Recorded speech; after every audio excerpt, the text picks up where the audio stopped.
This week, Karns High School culinary arts students battled it out in teams in the first annual Karns Iron Chef competition.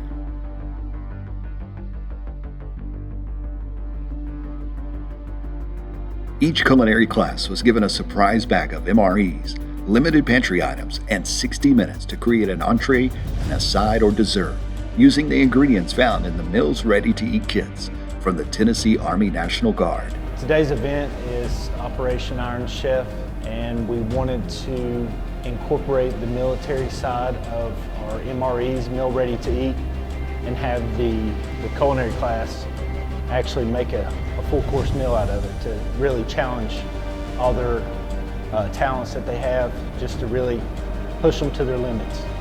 The judges tasted and scored the meals and crowned a champion in each class.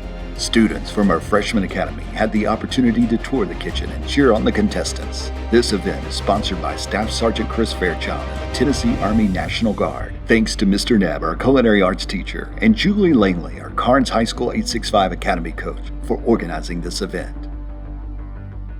So the other thing that we want to accomplish is that we want to make sure that students are not intimidated at all about our military recruiters who are often on campus. What we have to remember is that joining the military, especially if we're talking about the Tennessee National Guard, we're not talking about kids having to be shot at. Remember that the Tennessee National Guard is going to serve communities domestically. So you don't have to go to Afghanistan or Ukraine or anywhere else in the world. You can actually serve right here at home.